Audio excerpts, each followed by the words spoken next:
നമസ്കാരം പ്രിയ സുഹൃത്തുക്കളെ, ഇന്ന് നമ്മൾ പരമ്പരാഗത കേരള പൊതിച്ചോർ ഉണ്ടാക്കാൻ പോവുകയാണ്. എല്ലാതരം കേരളീയന്റെയും അതുപോലെ നല്ല ഭക്ഷണം സ്നേഹിക്കുന്ന ഏവരുടെയും ഹൃദയത്തെ തൊടുന്ന ഒരു വിഭവമാണ്. അതിന്റെ സ്വാദ്, അവതരണം എല്ലാം ഒരു പുതിയ അനുഭവമാണ്. ഇന്ന് നമ്മൾ രുചികരവും ഗൃഹാതുരവുമായ ഒരു പൊതിച്ചോർ ഉണ്ടാക്കുവാൻ പഠിക്കും. അതിന്റെ ആദ്യപടിയായി നമുക്ക് പ്രത്യേകതരം തേങ്ങാ ചമ്മന്തി ഉണ്ടാക്കിയാലോ? അതിനായി ഉപ്പിലിട്ട അരിനെല്ലിക്കകൾ ഞാൻ ഉപയോഗിക്കുന്നു, അല്ലെങ്കിൽ പുളി, ചെറിയുള്ളി എന്നിവയും കൊണ്ടാവാം.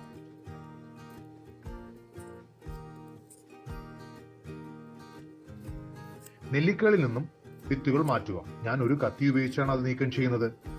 നെല്ലിക്കയുടെ ഗുണത്തെക്കുറിച്ച് ഏവർക്കും അറിയാമല്ലോ.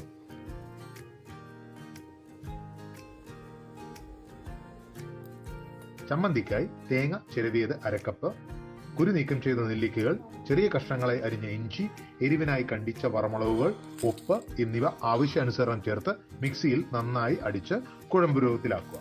അതിനുശേഷം അതിൽ കുറച്ച് കറിവേപ്പിലകൾ ചേർത്ത് ഒന്നുകൂടി അരയ്ക്കുക. കൂടുതൽ നേരം ഗ്രൈൻഡ് ചെയ്യരുതേ. ഞാൻ പൊതിച്ചോറിലെ ചോറിന്റെ സ്വാദിനും ഗുണത്തിനുമായി ഏറ്റവും മികച്ച പാലക്കാടൻ മട്ടേരിയാണ് ഉപയോഗിക്കുന്നത്. ഇനി പൊതിച്ചോറിലെ കൂട്ടുവിഭവങ്ങൾ എന്തൊക്കെയെന്ന് ഒന്ന് വിശദമാക്കാം. അതിലെ ഒരു മുഖ്യൻ ഓംലേറ്റ് ആണ് കേട്ടോ. ഓംലേറ്റുകൾ പ്രോട്ടീന്റെ മികച്ച ഉറപ്പിടമാണ്. അടിച്ച കുഴമ്പ് രൂപത്തിലാക്കി 2 കോഴിമുട്ടകളെ പാചക എണ്ണയോ വെണ്ണയോ ഉപയോഗിച്ച് വറച്ചട്ടിയിൽ, അതായത് ഫ്രൈയിങ് പാനിൽ വേവിച്ചെടുക്കുന്നു. Omelette ready. ഇതിലെ ചേരുവകൾ ചെറിയ കഷ്ണങ്ങളാക്കിയ ഉള്ളി, പച്ചമുളക്, മല്ലിയില, ഉപ്പ് എന്നിവയാണ്. അതോടൊപ്പം തന്നെ ബീട്രൂട്ട് തോരനും ചീരത്തോരനും തേങ്ങച്ചമ്മന്തിയും നെല്ലിക്കച്ചാറും ഉണ്ടാക്കിയിട്ടുണ്ട്. നിങ്ങൾ ഒരു മാംസാഹാരിയാണെങ്കിൽ മത്സ്യം വറുത്തെടുക്കുകയുമാവാം. എല്ലാ കൂട്ടുവിഭവങ്ങളും ഒന്നിച്ചു പൊതിയുവാനായി ഒരു വലിയ വാഴയില നാക്കില ആവശ്യമാണ്. വാഴയില ചെറിയ തോതിൽ, എന്നാൽ ആവശ്യത്തിന് തവിട്ട് നിറം ബ്രൗൺ ഷെയ്ഡ് ആവുന്ന പാകത്തിൽ ചൂടാക്കിയെടുക്കുക. ഇലയൊന്ന് തണുത്ത ശേഷം അത് പൊതിച്ചോറ് പൊതിയുവാൻ ഉപയോഗിക്കുക. മേൽപ്പറഞ്ഞ് തയ്യാറാക്കിയ വിഭവങ്ങൾ വാഴയിലക്കുള്ളിൽ പൊതിയാൻ തുടങ്ങാലേ. ആദ്യം വാഴയിലിൽ ചോറ് വയ്ക്കുക. പിന്നീട് ബീട്രൂട്ട്, ചീര തോരനുകൾ അതിലോട്ട് ചേർക്കുക. ഓംലേറ്റ് മടക്കി തോരന്റെ അടുത്ത് വെക്കുക. ഇനി പുളിക്കും എരിവിനുമായി ഇഷ്ടാനുസരണം തേങ്ങച്ചമ്മന്തിയും നെല്ലിക്കച്ചാറും കൂടെ വെക്കുക.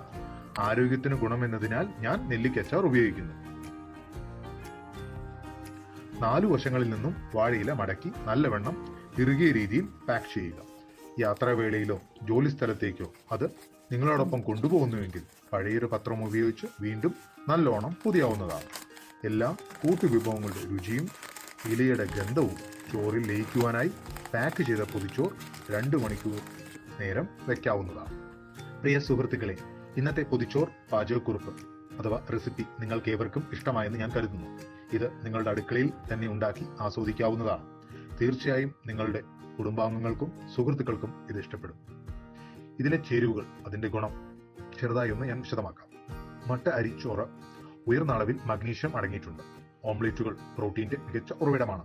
നെല്ലിക്ക ആന്റി ഓക്സിഡന്റുകളാൽ സമ്പുഷ്ടമാണ്. ചീര രോഗപ്രതിരോധ ശേഷി വർദ്ധിപ്പിക്കും, വിളർച്ച കുറയ്ക്കുവാനും സഹായിക്കും. ബീട്രൂട്ട് ആണെങ്കിൽ വ്യായാമവേളയിൽ കൂടുതൽ കരുത്തു നൽകുന്നു. ഇത് പൊതിയാൻ ഉപയോഗിക്കുന്ന വാഴയിലയുടെ ഗുണമോ അതും ബഹുകേമമാണേ. അടുത്ത വീഡിയോയിൽ ഇതുപോലെ ആരോഗ്യകരമായ പാചകക്കുറിപ്പുമായി നമുക്ക് വീണ്ടും കാണാം. Bye bye.